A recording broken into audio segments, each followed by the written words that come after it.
총선의 시간표는 계속 다가오고 있습니다. 이제 37일 남았습니다. 유권자들은 지난주 거대 양당의 공천 그리고 거기서 불거진 여러 가지 갈등 혹은 잡음들을 세심하게 지켜봤습니다. 그게 민심에는 어떻게 반영됐을까요? 총선의 이슈를 지지율 데이터로 분석하고 그 배경을 살피는 윌리를 찾아라 플러스 시간입니다. 오늘도 두 분 모셔서 얘기 나오는 게 있는데요. 이택수 리얼미터 대표 그리고 최병천 신성장 경제연구소장과 함께하겠습니다. 자, 먼저 이 대표님. 먼저 대통령 지지율부터 조금 전에 나왔습니다. 대통령 여론조사 결과에서 대통령 지지율부터 살펴볼까요? 네, 리얼미터가 에너지경제신문 의뢰로 지난 2월 26일부터 2월 29일까지 월요일부터 목요일까지 4일간 조사한 내용입니다. 자세한 내용은 중앙선거여론조사 심의위원회 홈페이지를 참고하시면 되겠고요. 자동응답 방식이었습니다. 윤석열 대통령의 국정수행 평가 이번 주에 41.1%를 기록해서 5주 만에 소폭 하락했지만 40%대는 유지했습니다. 예. 일간으로는 화요일 날 40.7%를 기록했다가 수요일 날 39.4% 그리고 목요일 날은 41.4%까지 올랐습니다. 예, 왔다 갔다 하는군요. 네. 혹시 다른 조사에서 대통령 지지율은 지금 어떻습니까? 네, 한국갤럽 조사인데요. 예. 27일부터 29일까지 자체 조사했습니다. 여론조사 심의위원회 홈페이지를 참고하시면 되겠고요. 전화 면접 조사 방식이었습니다. 한국갤럽에서는 2월 4주차보다 5%포인트 상승한 39%로 나타났고요. 부정평가는 53%로 역시 5%포인트 하락한 5%포인트 긍정평가 오르고 5%포인트 부정평가 내려서 꽤 많은 상승폭을 나타냈습니다. 예. 뭐 조사 기간마다 차이는 있습니다만 네. 하여간 뭐 리얼미터도 한 40%대 유지했고 또 네. 오르고 이런 그 지표를 나타내고 있습니다. 네. 자, 리얼미터는 이런 평가 어떻게 지금 분석하고 있습니까? 뭐 지난주에도 뭐 상승 내지 이제 횡보 뭐 이렇게 봐야 될 것 같은데 여러 가지 정책 이슈들을 발표를 했었고요. 예. 또 의대 정원 확대와 관련해서 의협과 계속 갈등 양상을 보이고 있는데 예. 한국갤럽이 대통령의 긍정평가 이유를 물었을 때 예. 의대 정원 확대가 21%로 가장 많은 비중을 나타냈습니다. 그러니까 예. 지금 대통령이 30% 후반 내지 40% 초반까지 오른 이유는 총선 전국에도 불구하고 그러니까 과거 지난 임기 한 1년 반가량의 중간 평가적인 이런 회고적 성격의 평가보다는 예. 지금 당장의 정책들 특히 이제 의대 정원 예. 확대 관련된 여론이 대통령이나 정부의 입장을 한 70, 80% 지금 지지를 하고 있기 때문에 예. 강세를 나타냈는데 다만 리얼미터 기준하면은 아무튼 횡보를 한 그러니까 약간 약보합이라고 해야 될 것 같은데 여기에서는 이제 왜 그런 이유가 이제 발견이 됐냐면 예. 궁금합니다. 지난주에 예. 이제 쌍특검법이 목요일 날 예. 부결이 되고 그러다 보니까 이제 다시 이제 재표결해야 된다는 그러니까 김건희 여사 관련된 소식은 아무래도 이제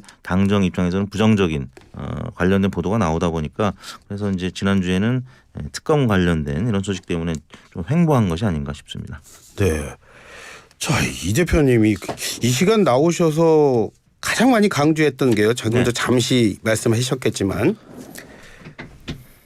그 총선은 현 정부의 중간 평가 성격이 강하다 이렇게 말씀을 네. 여러 번 하셨어요. 그런데 아직 총선 과정이라서 그런가요? 저기 현 정부에 대한 중간 평가의 이슈는 제가 보기에는 눈에 잘 띄지 않던데 그건 왜 그렇게 느껴지는 거죠? 원래 이제 이번 총선의 성격이 윤석열 대 이재명 이랬다면 회고적 투표냐 아니냐 그래서 이제 정부 여당에 대한 심판론 이런 부분이 이제 좀 부각이 됐을 텐데 예. 말씀드린 의대 정원 확대 같은 경우는 윤석열 정부 대 의협과의 갈등 이것으로 비춰지기도 하고요. 예. 또 한편으로는 또 이 총선의 대결 구도가 이재명 대 한동훈 그러니까 미래 권력 대 미래 권력으로 이제 붙다 보니까 회고적 투표의 성격이 많이 희석이 된 부분이 있습니다.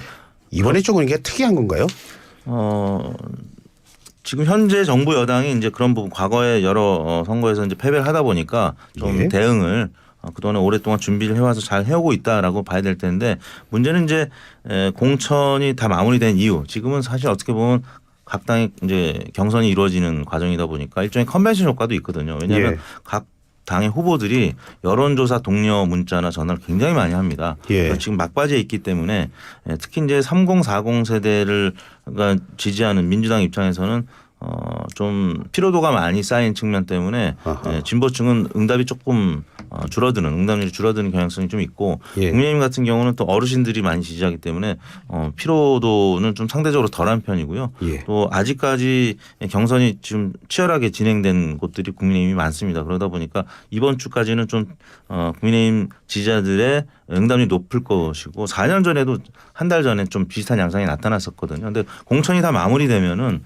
조금 또 다른 양상을 나타내기도 하기 때문에 이번 주말 이후의 여론을 또 봐야 될 것 같습니다. 예, 직접 조사하시면 그렇게 봤고 그렇다면 최 소장님은 지금 대통령의 긍정평가가 40%에 있고 또 한 조사에서는 또 어느 정도 높게 나타나고 있고 이런 것도 역시 뭐 전공의 파업 반발 뭐 이게 그 지지율에 도움을 줬다 그렇게 보십니까? 아니면 뭐 또 다르게 보십니까? 어떻게 보십니까? 우리나라가 87년 민주화 이후에 예. 지금까지 총선이 총 9번 있었어요. 예. 그런데 이 중에서 양당제가 좀 본격화된 선거. 예. 과거에는 이제 지역주의에 기반한 다당제가 좀 있었고요. 양당제가 본격화된 선거를 2004년 총선부터로 볼 수 있는데요. 2004년 총선부터 4년, 8년, 12년, 16년, 20년 5번이 있었는데 예. 재밌게도 역대 선거는 항상 이제 정부 중간 심판, 뭐 중간 평가 이런 표현이 있었는데 예. 실제로는 5번 선거 중에 야당이 승리한 건 한 번밖에 없어요. 4번은 다 집권 여당이 승리했었어요. 아하. 그래서 실제로는 선거는 중간 평가 선거라는 거는 야당의 주장이긴 하지만 그게 실제로 작동한 경우는 5번 중에 1회니까 퍼센테이지로 치면 20%밖에 안 된다. 예. 80%는 심지어 임기 몇 년 차와 무관하게 집권 여당이 승리를 했거든요. 예. 실제로는 역대 선거 결과를 쭉 보면은 야당은 항상 중간 심판을 얘기하지만 중간 심판만으로 승리한 적은 거의 없다고 봐야 돼요. 예. 그래서 보통은 선거는 실제 승패를 좌우했던 거는 단기적인 심리전 성격. 아 저쪽은 변화하겠구나. 예. 중도 확장하는구나. 단결하는구나. 반사이익 실책을 하지 않는구나. 예. 이런 거에서 이제 승패가 갈렸다고 봐야 되는데요.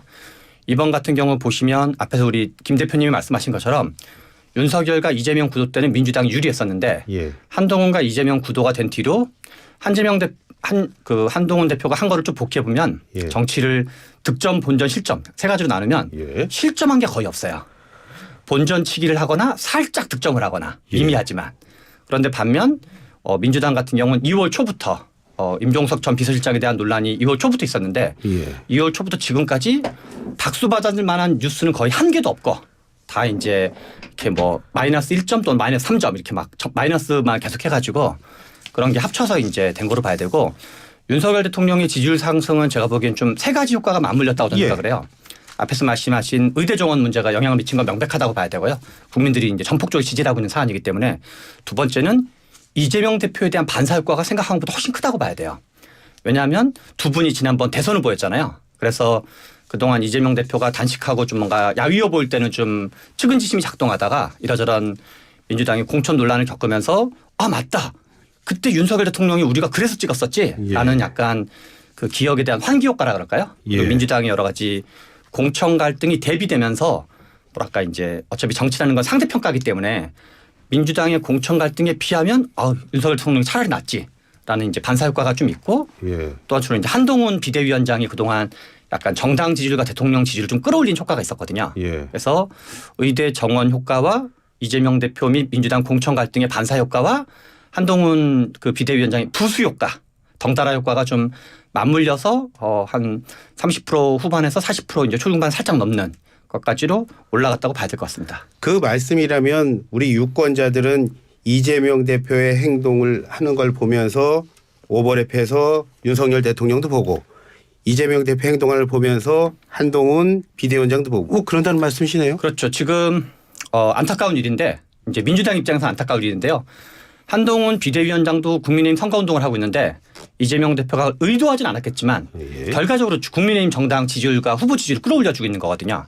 그래서 정치에서는 항상 실책하는 쪽은 반사이익을 주게 돼 있거든요. 우리가 2004년도에 노무현 대통령 탄핵 때문에 열린우리당이 특별히 잘한 게 없었지만 거의 뭐 과반이 넘는 압승을 한 것처럼 예. 지금도 민주당의 뭐 이재명 대표라든가 공천 갈등이라 이런 민주당의 실책이 나머지 모든 정당의 지지율을 다 끌어올리고 있다. 민주당의 지지율만 지금 잠식당하고 있는 거죠. 예. 저 조금 전에 그 이택수 대표십니다. 네. 김 대표가 아니라요. 죄송합니다. 예, 아니 괜찮습니다. 근데 이택수 대표님께서 그 말씀하셨잖아요. 그러니까 그 요일별로 봤을 때 쌍특검 발표를 했을 때는 또 네. 이거 뭐 지지율이 좀 떨어졌다 이 말씀을 하셨는데, 자 소장님 지난 29일이었습니다. 국회 네. 본회의에서 쌍특검 부결했는데 네. 소장님이 예상했던 것만큼 야당이 이른바 영부인 이슈 잘 활용했다고 보십니까? 결국은. 이게 지금 이것도 재밌는 일인데요. 결과적으로 이제 활용을 못했다고 봐야 되고요. 너무 이제 거기에 과몰입했다 그럴까요? 여러 가지 좀 아젠다를 포트폴리오하면서 그때 유연하게 이제 좀 대응을 했어야 되는데 뭐랄까 이렇게 카드를 하나의 카드만 가지고 이제 한침 셈인데요. 지금 현역이 국민의힘 공천에 현역 불패 논란이 있잖아요. 현역이 불패되고 계속되는데 거기에 대해서 지금 가장 많은 거는 하나는 이준석 대표에 대한 반사 효과. 왜냐하면 이제 이준석 신당으로 합류하는 거에 대한 경계의식이 좀 있었고 또 하나는 김건희 여사님 고맙습니다가 있어요. 김건희 여사님에 대한 쌍특검이 있었기 때문에 그 이제 대투표 때문에 현역의 이탈을 최소화하려고 민감하게 좀 안 하려고 했었고 그래서 지금 현역 분들은 이준석 대표와 김건희 여사 두 분에게 한우 고기 같은 걸 좀 사줘야 되지 않을까라는 생각이 듭니다. 예. 자, 이 대표님. 네. 그 대통령이 요즘에 민생 토론회 하면서 뭐 금투세 폐지도 얘기하고 재건축 기준 완화 뭐 여러 정책 내놓고 있는데 이건 좀 조사를 하시면서 좀 효과가 있다고 보십니까? 어떻게 보세요? 민생 토론회는 사실 말은 토론회인데 쌍방향적이라기보다는 일방향적인 어떤 소통 방식이라고 봐야 될 것 같고요. 예. 과거 이제 도어 스태핑처럼 기자들의 질문을 받고 증문즉답하는 과정에서 또 말실수가 나올 수도 있는 것이고 야당의 빌미가 되는 이런 이야기를 하다 보면 지지율이 오르기보다는 오히려 떨어지는 그런 모습을 봤기 때문에 지금 도어 스태핑은 꽤 오랫동안 지금 하지 않고 있고 기자회견도 지금 하지 않는 상황에서 민생 토론에는 사실 국민들의 관심 시청률이 아마 굉장히 적을 겁니다. 그리고 이제 뭐 조회수라든지 이런 부분도 적을 거고요. 다만 거기서 발표되는 여러 정책들이 언론을 통해서 이제 재생산되고 예, 확대 그 재생산되죠. 예. 보도량이 많죠. 그렇기 때문에 대통령은 일하는 대통령으로서의 모습을 지금 보여지고 있기 때문에 대통령 지지율이 최근 들어서 지금 상승하고 있는 거고요. 뭐 이거는 정무적으로 대통령실의 정무 비서실에서 아마 이런 스탠스는 계속 유지할 것 같고요. 정권 뭐 후반이나 이제 뭐 말기에서 레임더 걱정 안 할 때 그때쯤에는 이제 기자회견을 또 자처하거나 도어스태핑이 다시 등장할 수도 있겠습니다만 특히나 지금처럼 총선을 앞둔 굉장히 민감한 시기에는 민생 토론회는 계속 활용할 가능성이 높아 보여요. 자, 그래서 그런 걸까, 최 소장님. 야당에서는 지금 그 이 대표님이 그런 말씀하시니까 더 그런 생각이 드는데 야당 얘기입니다. 벼락치기 선심성 정책 쏟아내는 거 이거 불법 선거 운동 아니냐 이렇게 비판까지 하시는데 지금 말씀대로라면 그럼 대통령이 민생 토론에 안 할 이유가 없겠는데요? 바로 그 지점인데요. 이게 불법 선거 운동이면 법적 처벌을 받을 텐데 예. 어떻게 보면 이게 합법 선거 운동에서 문제입니다. 그래서 항상 선거 운동이 이제 총선이 다가오면 어떻게 보면 이제 야당 입장에서는 왜 갑자기 관권 선거 하냐라고 이제 공격할 소지가 실제로 있고요. 그러나 여당 입장에는 이게 실은 이제 집권당 프리미엄으로 볼 수 있는 측면이 있는 거죠. 그래서 2020년 2월 달에 이제 코로나가 본격화됐는데 예. 대구 봉쇄가 그때 됐었거든요. 그래서 그때도 이제 재난지원금 지급 여부를 둘러싸고 예. 이제 당시 집권 여당이었던 민주당 쪽은 아니 소상공인들이 어려운데 그럼 이거 돈 주지 말란 말이냐. 그리고 이제 당시 황교안 대표는 아니 소상공인들 어려운 거는 그거지만 아무튼 지금은 주지 마라. 잘 모르겠지만 기억납니다. 해가지고 예. 한참 논란이 있었는데 결과적으로는 그때 이제 한나라당 대표 그 황교안 대표 쪽에서 큰 타격을 입은 거죠. 정치적으로. 예. 이제 전체 300석 중에 103석밖에 못 얻게 되고 그래서 이게 뭐 강권 선거 성격이 실제로 있고 문제는 이게 이제 불법성은 이제 없는 거죠. 그런 예. 점에서 지금 특히나 또 하나는 윤석열 대통령한테 많은 오피니언 리더들이 실망했던 계기가 되는 거는 작년 8.15 경축사부터 시작되었는데요. 공산 전체주의 세력과 투쟁하겠다라고 말씀을 하시고 한 달, 두 달 지나서는 홍범도 흉상 이전 논란이 있었어요.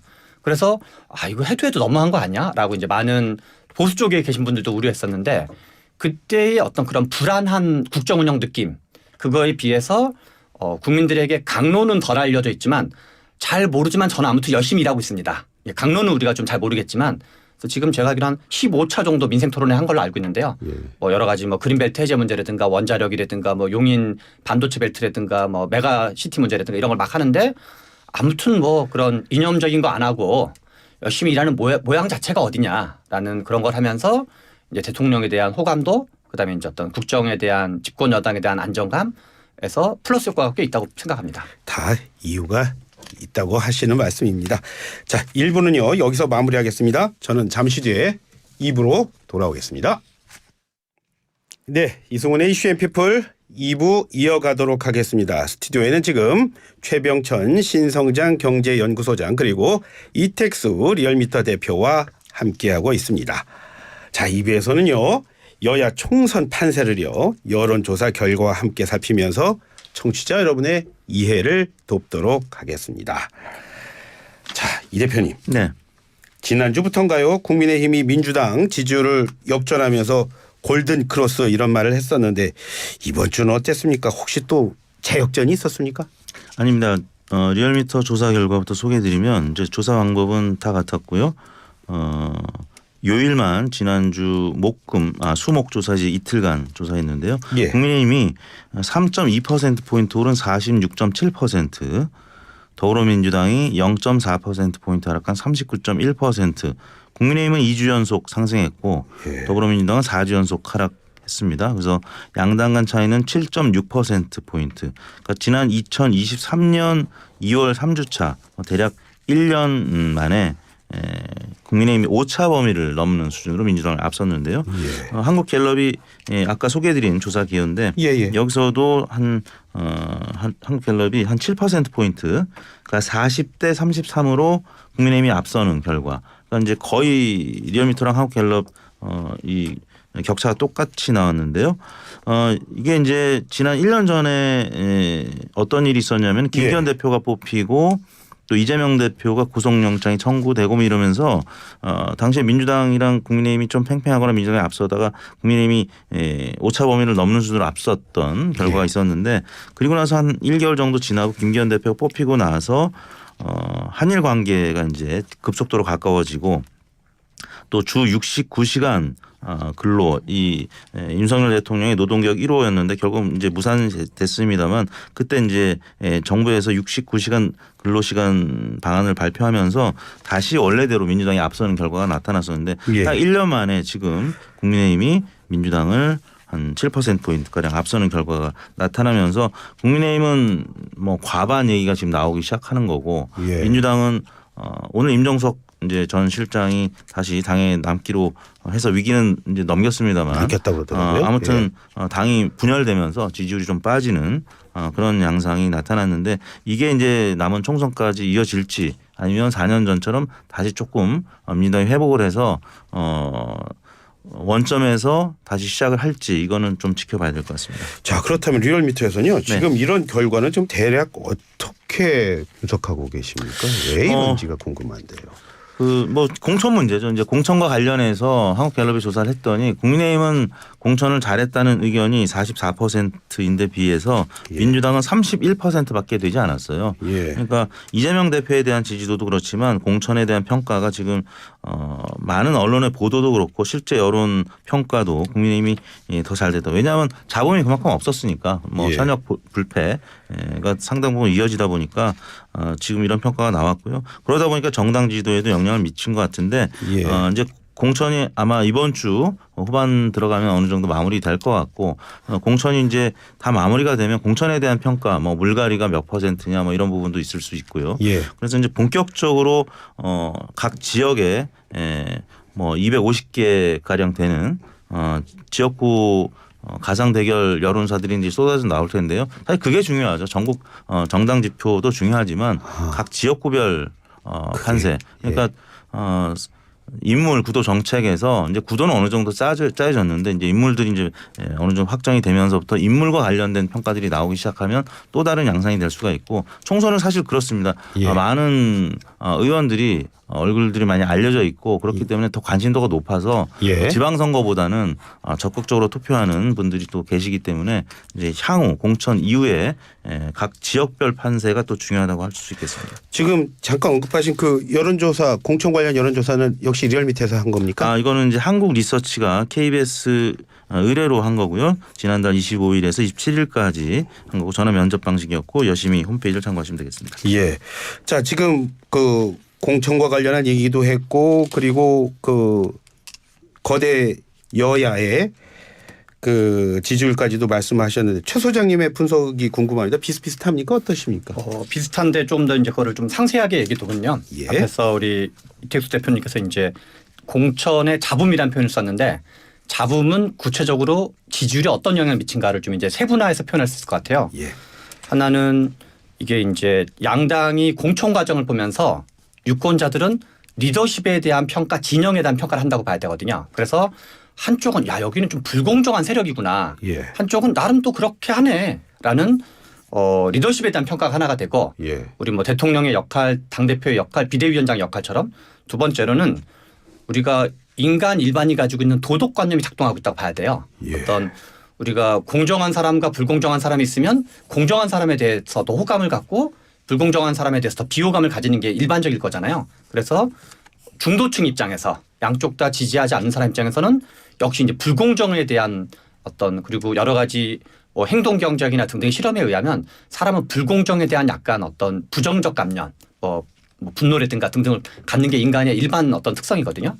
세 번째는 민주당의 기본 지지층은 민주당의 지지율이 보통 30대 초중반이라고 치면 민주당의 3대 지지층은 친명, 친문, 호남으로 봐야 돼요. 그래서 이 3대 지지층이 민주당의 기본 지지층인데 지금 비명 횡사, 친명 횡재 또는 이제 뭐 여러 가지 호남 쪽 그래서 친명이 친문을 공격하는 모양새를 취하고 있고 예. 그리고 최근에 뭐 여러 가지 조사에서 호남 지지율이 쫙 빠지고 있거든요. 예. 그래서 호남 사람들의 최대 관심사는 친문이든 친명이든 관심 없는데 어떻게 하면 이길 거냐. 예. 그래서 친문 지지층 일부가 이탈하면서 조국혁신당에 대한 지지율이 올라가고 있는 거고 예. 그리고 호남도 아니 지금 힘을 다 모아도 이길까 말까 한 판국에 뭐 하는 거냐. 그래서 호남도 지지율이 떨어지고 있어서 실제로는 이제 그 앞에서 말씀하신 것처럼 잡음이 맞긴 한데 리더십에 대한 평가 어떤 도덕관념에 대한 불공정하다는 인식의 확산 예. 그다음 민주당 지지층의 인수분해 어떤 두 갈래 세 갈래로 흩어지는 과정이 인수네요. 예. 이제 민주당 지지층이 뭔가 결집이 안 되고 민주당 지지층이라는 건 스펙트럼 연합인데 예. 여러 가지 이제 빨주노초 파남보처럼 여러 색깔이 합쳐져 있는 건데 예. 그 중에 색깔 일부가 이탈하고 있는 거죠. 예. 그래서 뭐 답변을 안 한다든가 투표장에 안 간다든가 뭔가 이제 좀 화가 난다든가 그런 게 이제 있고 유사한 사례는 2016년 박근혜 대통령 시절에 이제 진박감별 한다면서 유승민 원내대표 김무성 당대표를 하는 과정과 유사한 과정이 지금 되고 있다고 볼 수 있습니다. 소장님 말씀이시라면 그 각 당은 지금 시스템 얘기를 많이 하는데 역시 시스템보다는 사람이 어떻게 하느냐에 유권자들은 반응한다는 그런 말씀이신 겁니까? 그렇기도 하고 또 하나는 민주당의 많은 분들은 공천 국면이 일단락되면 원 위치가 돼서 지지율을 회복할 수 있을 거라고 보는 그런 희망을 가진 분들이 많거든요. 예. 그러나 이 세가 앞서 제가 리더십, 도덕관념, 지지층의 어떤 부분적인 이탈 이렇게 예. 표현했는데 이거 상태로 가는 거예요, 그냥. 그래서 실은 어쩐 큰 돌발 변수가 없으면 민주당은 약간 기존의 민주당의 기본 지지층에서 중도 일부가 이탈하고 민주당 지지층 일부가 이탈한 상태에서 남은 30 며칠을 가는 거기 때문에 플러스하기 위한 어마어마한 반전의 묘수와 그리고 예상하지 못하는 어떤 돌발 변수 예. 국민의힘한테는 불리하고 민주당한테는 유리한 그런 게 없으면 실은 총선은 변수가 있긴 하지만 이대로 간다고 봐야 되는 거죠. 별다른 변수가 없으면.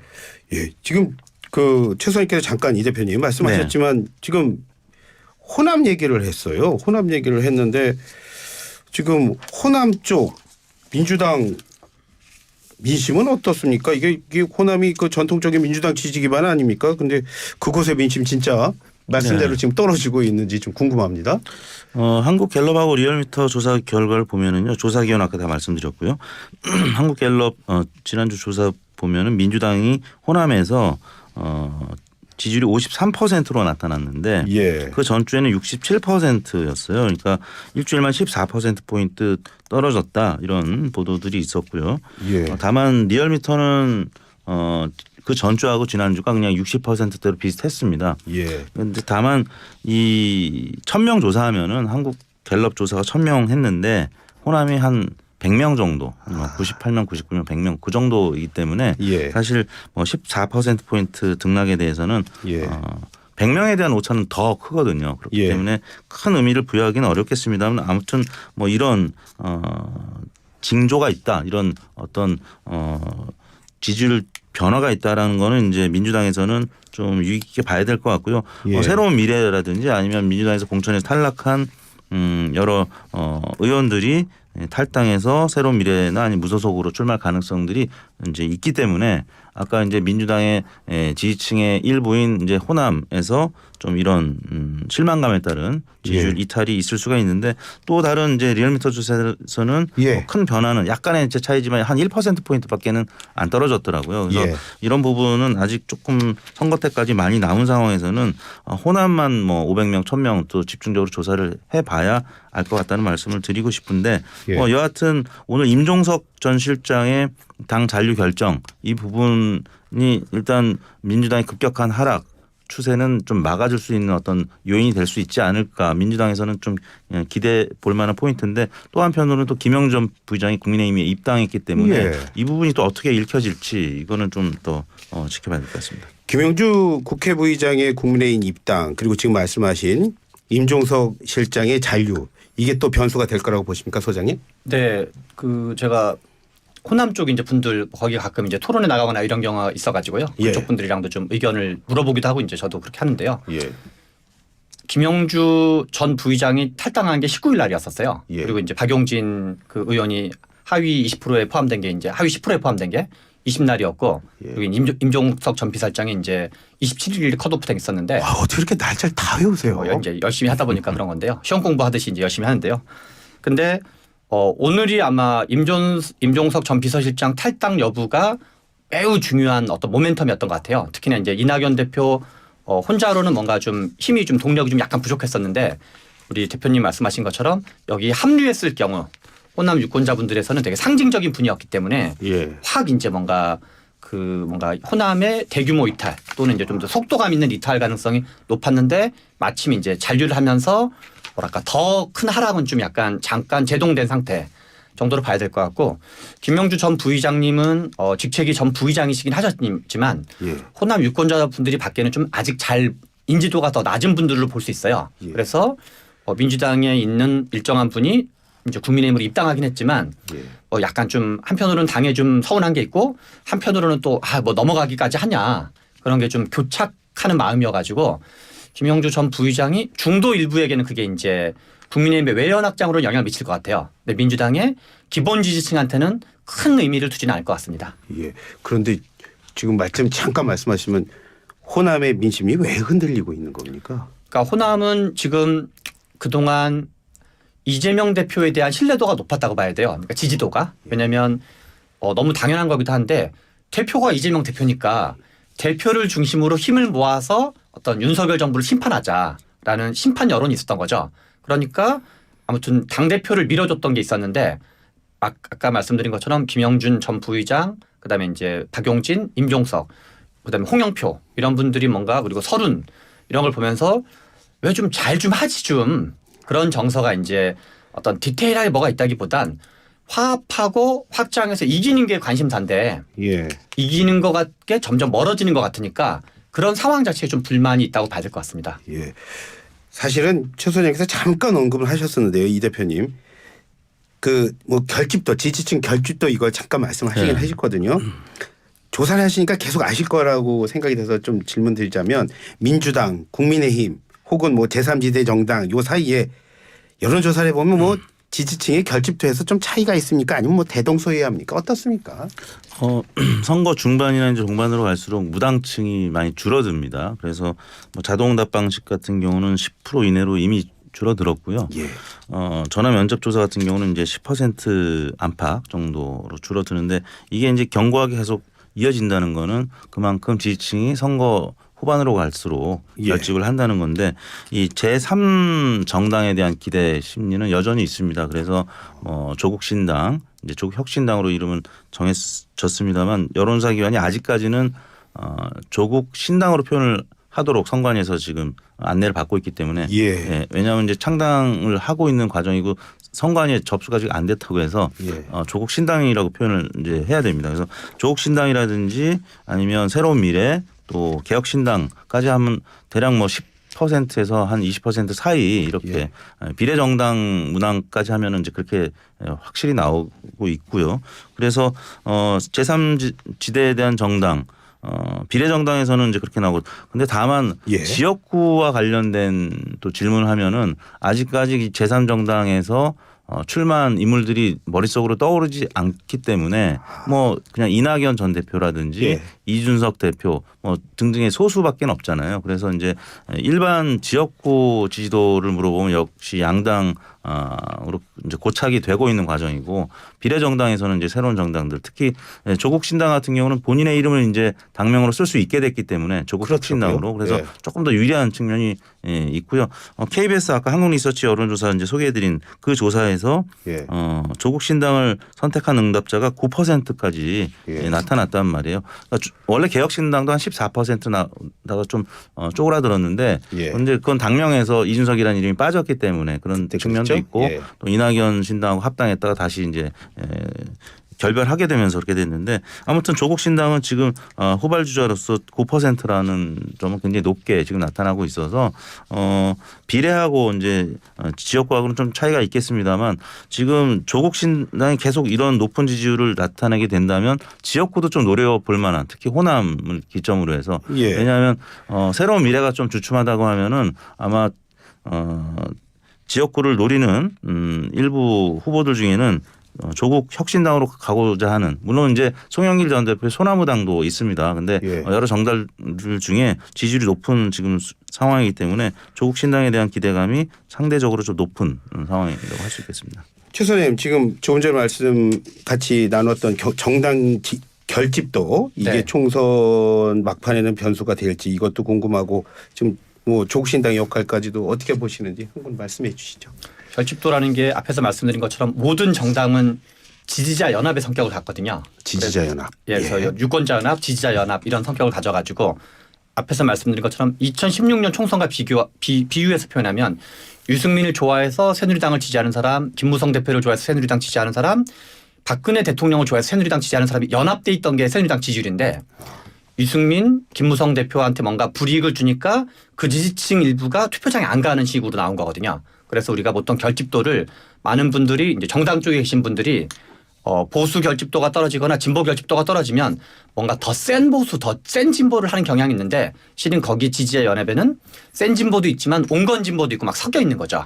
태극기 보수도 있지만 뭔가 온건 보수도 섞여 있는 거고 예. 그런 걸로 봐야 되는데 현재는 앞에서 말씀드린 것처럼 친문, 친명, 호남이라는 민주당 지지층에서 여러 가지 조사에서 민주당 지지율이 결집도가 약간 떨어지는 조사가 좀 더 많거든요. 예. 이게 이제 여러 가지 앞에서 말씀한 것 공천 갈등 때문에 그렇다고 봐야 되고요. 예. 그러나 이게 회복될지 아닐지는 좀 이제 봐야 되는데 어지간한 정도는 이제 이게 좀 뭐랄까 완전히 회복되는 건 쉽지는 않다고 보여지는 면이 있고요. 그리고 지금 또 다른 의미에서 이제 이재명 대표를 둘러싼 여러 가지 공천 갈등을 보이면서 예.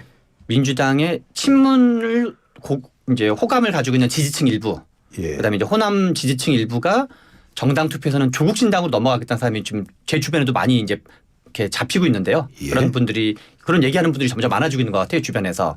그래서 실제로 일정 정도 뭐 큰 어떤 제3지대에서의 새로운 지각 변동이 없으면 초기 분위기에 비해서 조국 혁신당 또는 조국 신당의 지지율이 뭐 두 자릿수 이상이 가능성이 매우 높지 않을까 이렇게 전망이 듭니다. 최 선생님이 지금 말씀해 주셨지만 지금 하지만 상대적으로 그 조용하다던 그 국민의힘 말이죠. 거기에서 분신 얘기 나왔죠. 또 삭발 얘기 나왔죠. 이런 거 보면서 이렇게 본다면 이게 골마 있던 게 본격적으로 터지는 겁니까? 아니면은 또 이러다 마는 겁니까? 어떻게 보세요? 그동안은 국민의힘에서 이준석 신당의 합류 여부, 이준석 신당이 합류했던 허은하 전 최고위원, 허은하 의원이었죠.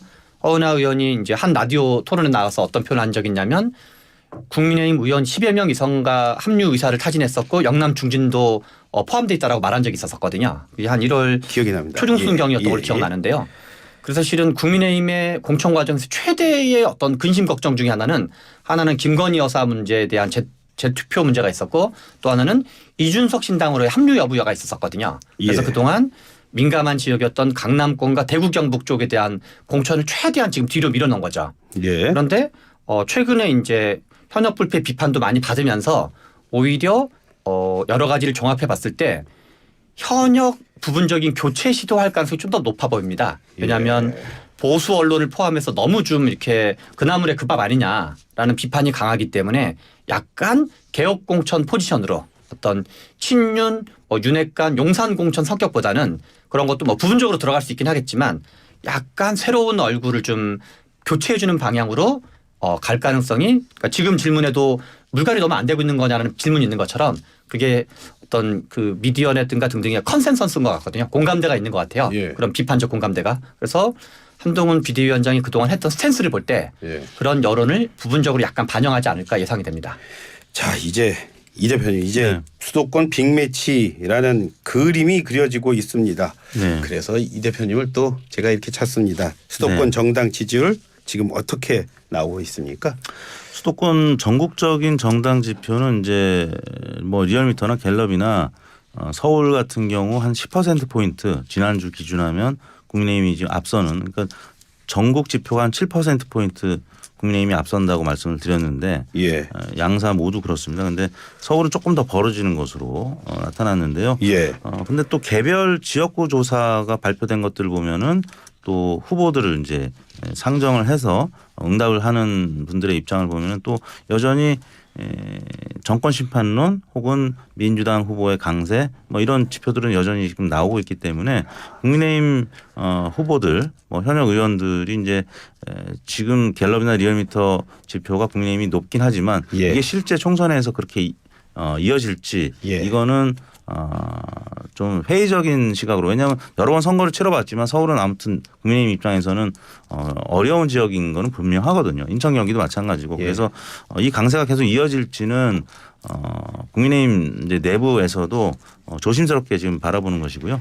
사람 나오고 또 잠바 입고 나와서 또 떠들면 뭐 이렇게 차에서 유세하고 그러면 또 많이 달라질 수 그렇죠. 있다. 아까 말씀드린 예. 일종의 컨벤션 효과가 분명히 있거든요. 지금 예. 각 후보들이 완전히 이제 뭐 체념하거나 뭐 이런 상황이 아닌 상황에서는 여론조사 동료 문자 메시지를 굉장히 많이 돌리고 있기 때문에 국민의힘 지지층이 더 적극적으로 응답하고 있는 시즌인 건 맞습니다. 자, 그렇다면 최 소장님이 눈여겨봐야 할 수도권 매치 한번 정리해 주시죠. 어디? 가장 뭐 유명하게 많은 사람이 관심 있는 거는 계양을이죠. 아무래도 예. 우리 이재명 대표와 원희룡 국토교통부 장관이 붙은 계양을이 가장 큰 빅매치로 봐야 될 것 같고요. 예. 그리고 실제로 지금 이제 이준석 대표가 출마한 곳도 화성을에 이제 출마선을 했었는데요. 예. 화성을은 상대 후보가 있지는 않지만 이준석 대표가 과연 지역구에서 살아 돌아올 거냐 아니냐 자체가 나름 이제 비중 있는 걸로 봐야 될 것 같고요. 예. 그리고 김영주 국회 부의장이 이제 민주당에서 3선 지역구 예. 3선을 하시고 예. 비례 포함해서 4선을 하신 다음에 지금 이제 국민의힘으로 넘어갔는데 아직 공천을 어디로 받을지는 되어 있지 않지만 현재 거기에 민주당 후보는 최연일 전 영등포 구청장이거든요. 예. 그래서 거기도 어느 정도 이제 비중이 있는 걸로 봐야 되고 예. 바로 옆에 있는 강서울 같은 경우는 예. 박민식 전 장관이 지금 갔는데 예. 거기는 민주당이 이제 나름 어떤 진보 색깔이 강한 진성준 의원님이 계시는데요. 그래서 그런 분들이 아마 여러 가지 뭐 빅매치로 볼 수 있지 않을까 싶습니다. 네. 아쉽습니다만 오늘 말씀은 여기서 줄여야 하겠습니다. 말씀 잘 들었습니다. 고맙습니다. 네, 감사합니다. 네, 지금까지 최병천 신성장 경제연구소장 그리고 이택수 리얼미터 대표와 함께했습니다.